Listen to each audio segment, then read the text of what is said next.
All right, so good evening again. This talk is going to be another talk in a series that I've been giving for the last year, which I am calling Revisiting Fundamentals. And it's based on my an assumption and also working with a lot of people directly of how easy it is to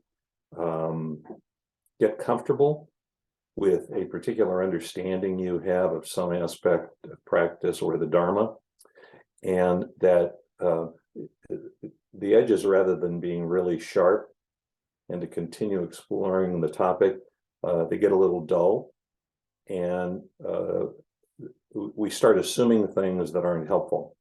So tonight's talk is about the most fundamental thing. It's about attention, and about how and why and what of paying attention. And I'm going to start with a little story. I don't know if you had the opportunity to watch the short little video clip. It's only a minute of a beekeeper, but I think you'll understand why I was encouraging everybody to watch that. And if you didn't have time, I'd encourage you to watch it after the talk, tonight or tomorrow. So when I was about the age that my grandson is right now, 9, maybe I was 10, I lived in Stockton, and our home was right on the edge of the community that was growing out.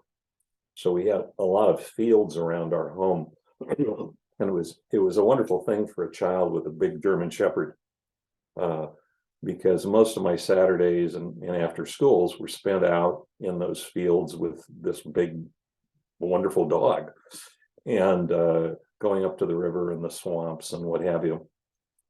There was an older gentleman that lived down a dirt road from where we lived, who I started bumping into all the time. When I would walk my dog, and he would just be for a walk. But we'd stop and talk, and I'd talk about my dog. And then he started talking about his interest, which was bees. And so at first I wasn't very interested. And then I started to get really interested because I realized that he felt about his bees the same way that I felt about my dog, which even at that age, it just like totally fascinated me. Like, how could you have a relationship with an insect that was so affectionate? And I knew bees that made honey and all of that, but the idea of actually having a relationship, I didn't understand. So I started talking with my parents about this, and they obviously thought that he was a good guy. I think he was probably at that stage, his name was Bill, probably in his mid-70s. He was retired, and it was obvious that they trusted him, that it was safe for me to talk with him, hang out with him. And so I asked him if he could show me his bees. So we went in his backyard, which was more like a big field, and sat down on a table, next to a table, and drinking iced tea. And he had probably 10 or 15 hives. So there were bees every place. And so a bee would come over, and your instinctive responses, to try to push it away. So here's where the Dharma part starts. So I didn't realize it at the time. I didn't know what the Dharma was, but in retrospect, I realized that Bill was really my first Dharma teacher. And so he saw me flick the bee away, and he said, well, if you really want to know about bees, you can't flick the bee away. And so I said, well, what do I do? I'm afraid of the bee. And he explained to me that there are very few reasons for a bee to, for no reason, to sting a person. There's some, but there's not many. And it's usually that the bee's threatened. And he said that most of the time, the reason that a bee will come over and come near you is because of something that you have in your hair, or the smell of a deodorant, or the smell of your clothes, or maybe your sweat. so that they're actually investigating. They're not coming over to bite or attack. They're curious. So there were tons of bees, so there wasn't any problem with getting another opportunity not to flick a bee away. So he comes over, and he could tell that I was really frightened. He says, "Okay, look, just don't do anything. Okay, just stay there and be still, and watch the bee. Okay, like let's see what the bee's up to, and if it comes near you, just be friendly. And you're going to want to flick it away, but don't do that. Just remain still, and if you're patient, the bee will disclose to you what he's going to do or she's going to do. I mean, you'll find out. They'll land on you, and then if you watch them, if they put their little they have this little, I forget the name of it, but a little thing comes out that they put down in the middle of a flower. And he said, that they'll land, and if they do that, there's nothing to worry about. He's exploring you. He says, if they start to put their tail down, flick them away. So this was kind of an unnerving thing, but I did it. And what I learned very quickly was that he was right. That if I would just allow the bee to be, just to allow the bee to do what it was going to do, and actually watch it with enough curiosity that I could actually understand what it was going to do, and then I had a basis for making a decision. Where before, you're just automatically flicking it away. It kind of looks like you're making a choice, but you're actually not. It's automatic reactive behavior. And it seems like you're choosing to do something, but you're really not. You're just being driven. So that was my doorbell. So I'm not going to answer that, and I'm going to try not to be distracted. So, in retrospect, looking at that, I mean, that little vignette, a beekeeper's instruction on how your relationship with a bee, I mean, is the most fundamental element of Dharma practice. A state of mind arises, and rather than immediately reacting to it, pausing,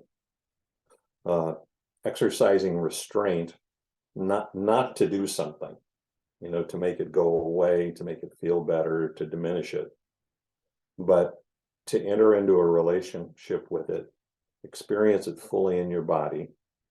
And then if you're willing to be patient and stay there, what happens is understanding, which we call insight. And in our tradition, insight is considered wisdom, because then it's the basis for making a wise choice. So until you do that exploration in a relatively neutral way, you don't have a basis for making a sound decision.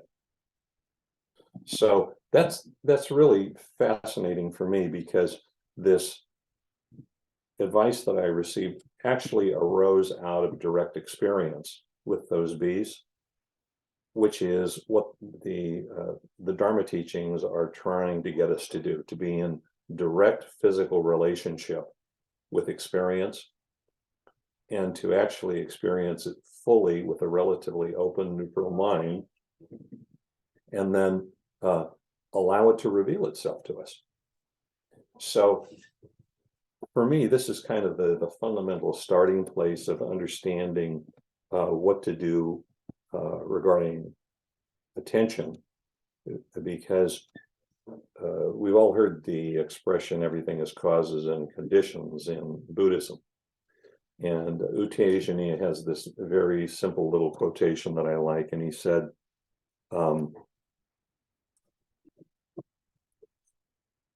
says, things don't happen because you want them to happen. They happen because the conditions are right.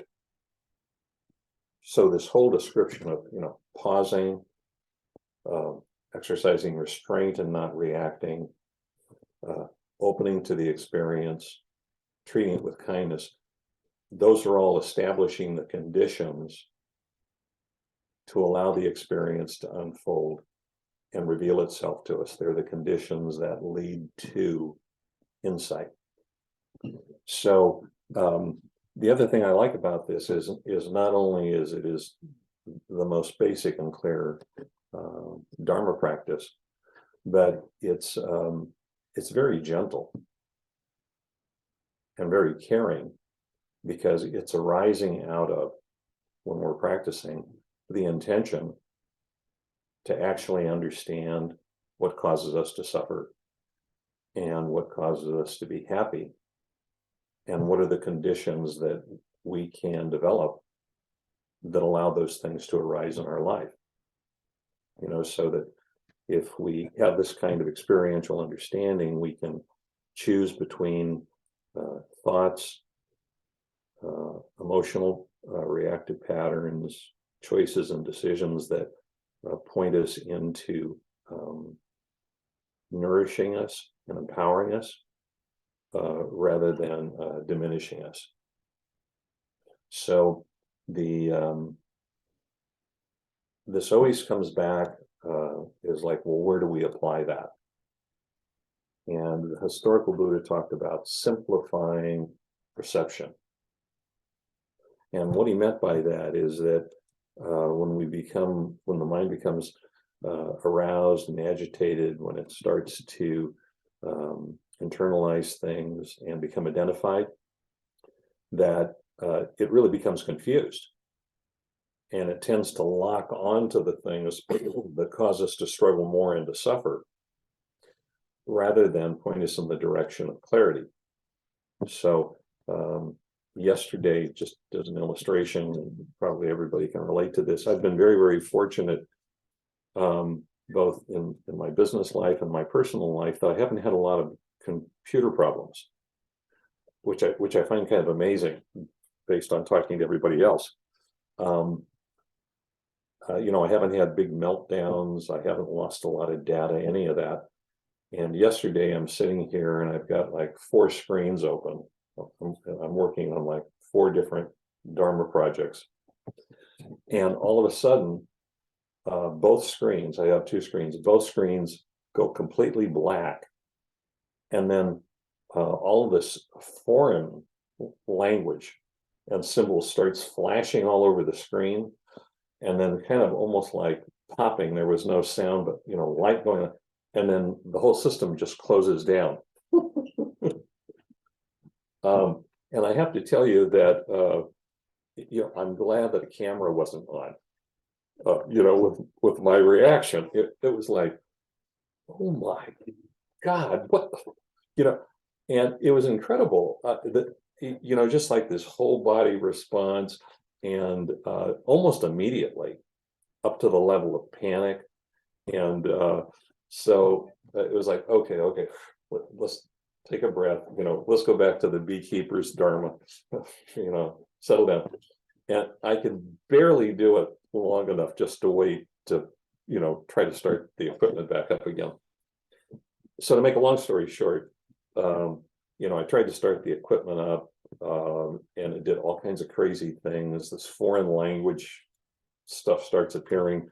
And of course, my mind is immediately going to the idea that, something has come in and infected the system, particularly with the foreign language.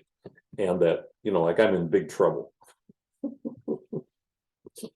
So it took about an hour, which I'm grateful for. I don't know if I could have taken too much more than that. But eventually, everything came back into place. I just very systematically, went through settings and what have you, and just kept doing the beekeeper's oath. And by the end, the system is back up again. It's working perfectly. I didn't lose any data. I had some data people come in online and look at it. They said it wasn't infected. They couldn't explain what happened. But that experience is so fascinating because of how your emotions and the narrative about it starts cascading. So it's not just oh, the screen goes this and I'm anxious. No, I mean, that would be easy. It's like I'm anxious, and then that accelerates and increases in intensity to like real fear. Like there's all this data that I haven't backed up, and I'm going to lose all of it, and then a whole story starts. And so the Buddha's idea of simplifying perception is when this cascading starts, what do you do? Where do you put your attention in a way that doesn't make everything escalate more? So that's what I'd like to talk about briefly right now. And however you go at this, it always comes back to three elements, and it's craving, clinging, and identification. The endpoints of what in practice are called dependent origination, which personalizes experience and then blinds us to seeing the process that's taking place. So what's been helpful for me is my practice is in the last 10 years has become much more somatic, kinetic, body-based. And so heavily focusing on the body experience and physical emotional markers, I have found very, very helpful, because they take you out of the story of what's happening and what's going to happen, and takes you right into what the problem is that you need to focus on to balance the mind and balance the nervous system. So I'm just going to go through these three and share this with you. So craving, we all know, is either desire or aversion, which the historical Buddha said is the origin, the ultimate origin of suffering. And I think that gets confused, that like desire and aversion get a bad rap, that we're just supposed to, we talk so much about moment-to-moment non-judgmental awareness and equanimity, that desire and aversion per se, almost there's something bad about them. So I think it's a helpful reminder that the body marker for me of either the desire or aversion is arousal. That your body and your mind is being aroused and mobilized, so that while there certainly are negative consequences to that if we're not awake, that can be really very helpful. So we can be aroused intellectually, we can be aroused kinetically, somatically, sexually, pornographically, but we can be aroused by the beauty in music and art and theater, and in the aspiration to live a healthy life, to have really healthy relationships, and to live in a way that's consistent with the Dharma. That is healthy desire, aspiration. So the difference between healthy desire and aversion, it can protect us from all kinds of things, give us warning signals, and if we're aware of them, then we can use them as part of this process that we talked about at the beginning of the talk, to actually watch things.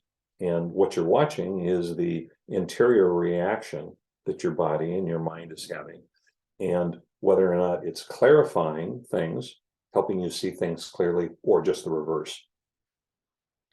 So the problem with craving, desire, or aversion is when it intensifies to the point that it starts to cloud our ability to see what's taking place.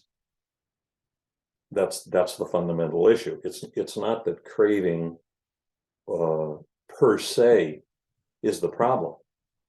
It's the intensity of it and what we do with it. Okay. So when it gets to a certain level of intensity, what happens is it then moves into clinging or attachment. And the characteristic of that is that the mind starts holding on to something. It could be a thought, an object, a fear, and it may release it, but then it returns right back to it. So it's circular and repetitive, both kinetically, how you're feeling in your body, energetically.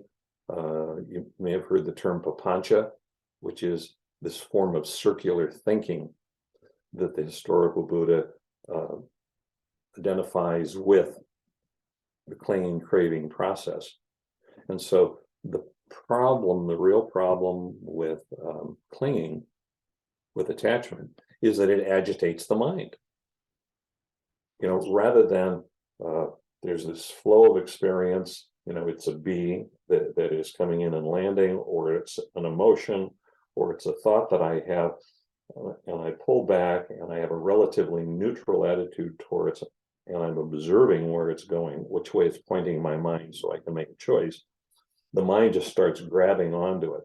So you can think of any time that something happened where you disagreed with somebody, or didn't get your way, or got your way and you're sorry that you got your way,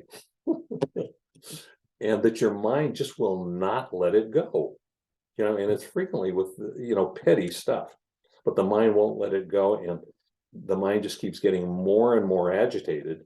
And of course, what the problem with that is that it stimulates more arousal,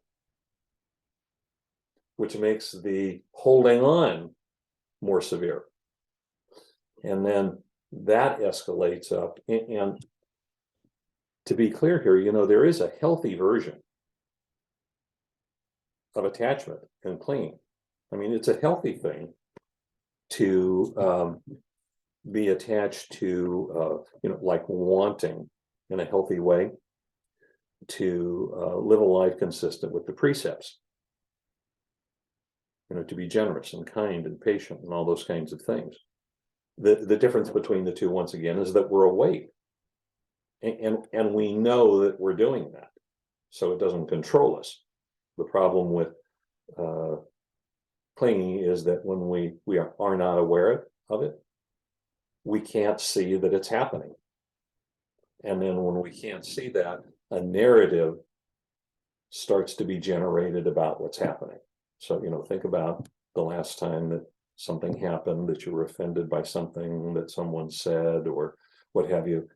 And the whole process that your mind starts going through about, well, why did they do that? And they shouldn't have said that. And, they're wrong. And I'm, this whole narrative starts to develop. And then that goes to a level of intensity where we internalize it, we identify with it, and we make it personal. It becomes I, me, mine. And then at that point, everything I'm seeing is through I, me, mine.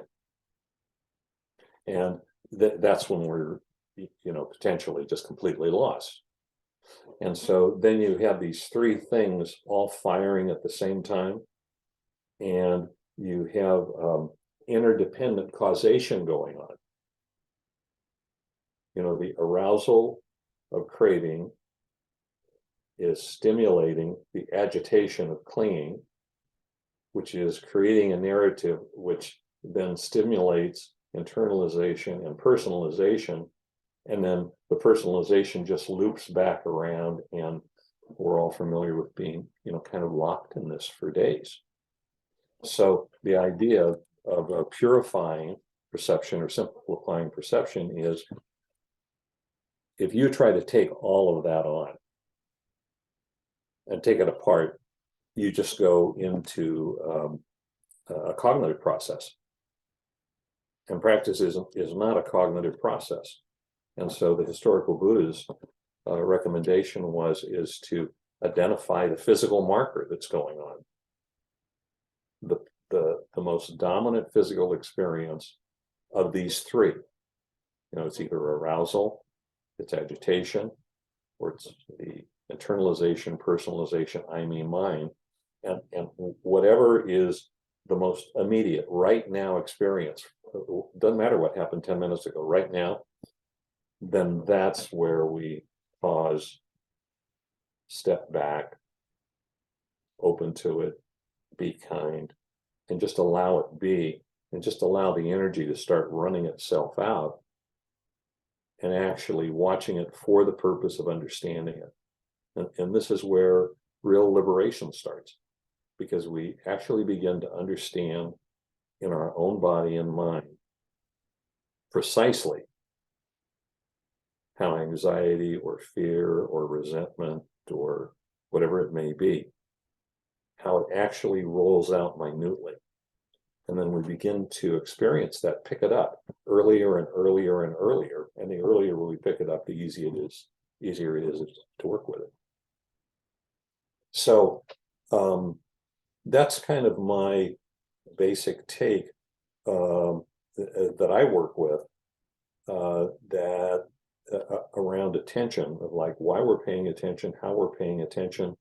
What starts to happen when you do this, like going back to the illustration of the bee, and you can put in a thought or emotion, whatever you want in there. But if you do that process, you exercise the restraint not to immediately try to quash it or get away from it or diminish it or compensate for it or disassociate. Not like, no, I'm going to actually stay here and experience this and in my body, not conceptually. The awareness itself frequently will just dissipate the whole process. That's kind of the amazing thing about this process.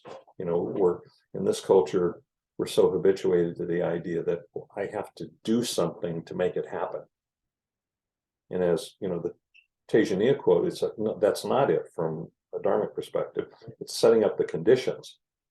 And frequently, that kind of caring, kind, thoughtful awareness will result in the process changing and it dissipating. If that doesn't happen, if we're willing to stay there, what happens is that what actually is happening starts to become clearer and clearer to us. So then we can see what it is and suddenly have choices that weren't there a moment before. I mean, like with the illustration of the bee, you know, before I was willing on multiple occasions to follow his advice and just allow the bees to come in and fly around my head and my eyes and land on my hand.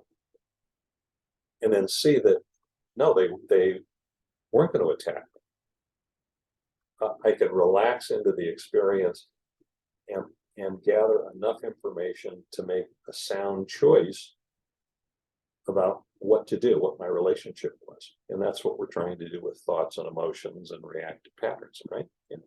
And so suddenly, by doing this, things get bigger. The space gets bigger because we can relax into it. Suddenly we can see options that weren't there before. You know, like the idea of allowing the bee to land on my hand and see whether or not he's going to you know, stick his little nose out and touch it, or he's going to drop. That idea, you know, was not even a possibility at the beginning. And so now, you know, like I've introduced my grandson to all of this, and he's not afraid of bees. You know, we have this whole thing around bees, and we used to go to a swimming pool all the time where I lived, and the bees would get trapped in the water. And he would spontaneously want to go over and save them. And so it's amazing what can happen if we are willing to exercise a little bit of restraint and kindness, and allow things to be revealed to us. So I think those are my comments for tonight. Maybe we've got time for one or two questions or comments or observations if anybody would like to make a comment.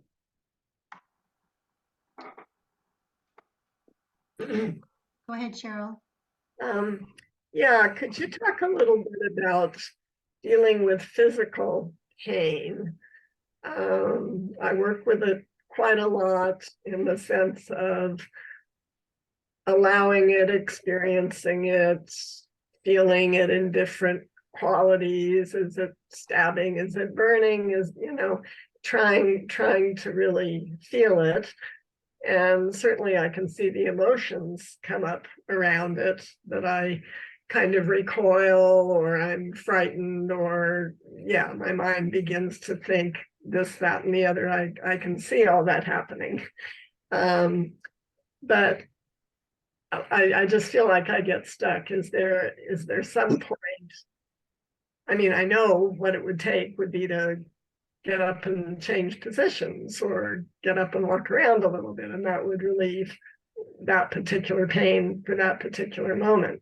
So I'm not sure if that's, I'm not even sure what my question is. Well, that's the problem with pain. Is that aversion? If I know something will relieve it after I've explored it and looked at my reactions, whatever, is that giving in a sense to aversion, or is that using a common sense protective, because I desire to feel better and I desire to be active? Okay, I just want to make sure that you said what you want to say. I guess. Okay. I don't know what it is, but I worked for 11 years in the Division of Pain Medicine at UC Davis, and my role was as an adjunct professor of clinical medicine, of using these methods to deal with pain. And I have a whole series of, it's very real for me because I have things in my life that I'm dealing with. And so I think, the first thing is just to recognize that pain is one of the most difficult things to work with, and there's no magic bullet. And so for me, one of the huge things is acceptance, in the sense of, to the degree that you can, fully accepting that in any given moment, things are the way they are, and that's what you have to work with. Not resignation, but if I don't work with things the way they are right now, that I don't learn from it, and I'm not going to move forward in the sense of developing a new relationship with it. So what I see my mind doing all the time around pain issues, and I think this is really common, is to immediately want to do something to change the experience. And so that it's back to the beekeeper's analogy. I mean, the starting place for me is that model, whether it's pain in your body, pain in your mind, pain of trauma, that you have to be willing to some degree to get into the present moment experience. And part of the reason is that if you can do that, even though the sensations may be very intense, if you can train yourself to stay in the moment rather than projecting out, that the present moment experience actually becomes quite safe. It may be quite strong, but without the added on story about it, and the added on fear about it, and the anxiety, it's just a strong sensation. So this whole, for me, I really think that the core problem in practice is kind of a math problem, in the sense that if there's something before us, that's it. And it is what it is. It's a series of sensations and experiences, until we add on something negative. And the minute we do that, then we really start to suffer.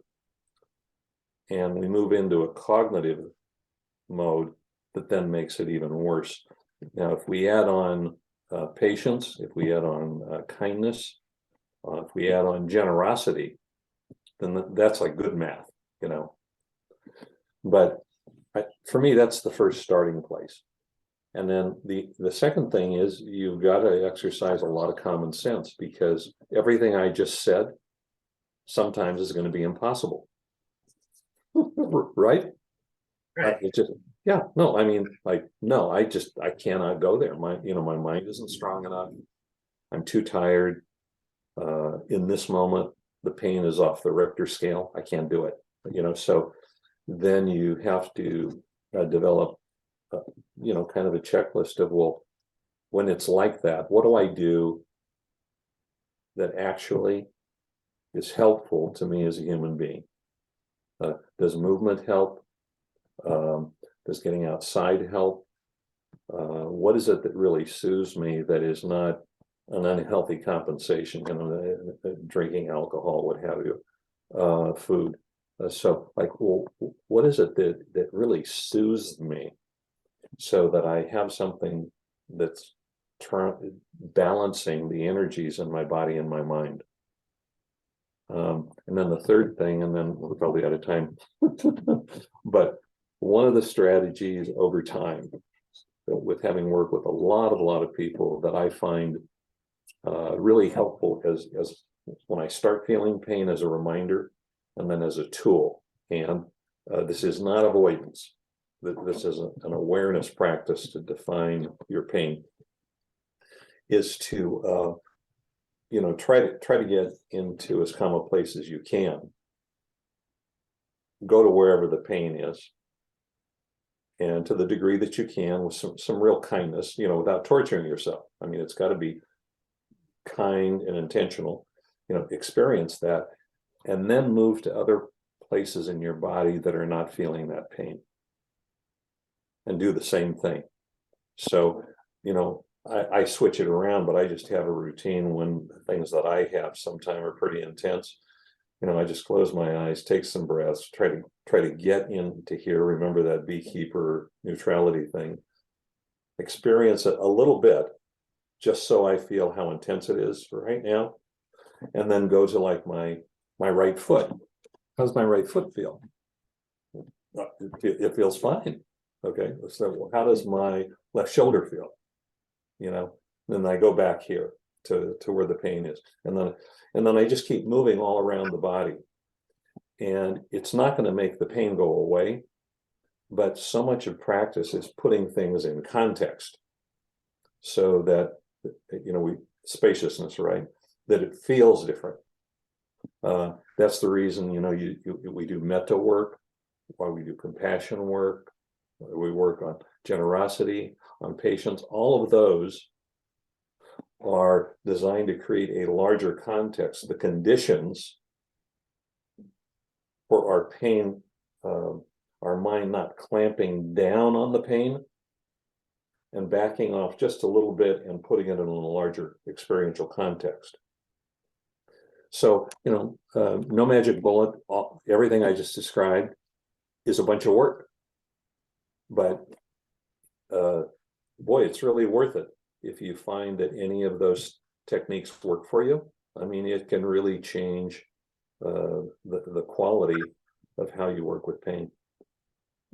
So I'm sorry that was a little bit long, but I hope some of it was helpful. Thank you very much. Okay, so I think what's appropriate for me to do right now is to thank all of you very much for coming tonight. I always just love these gatherings because the intentionality is so high, and may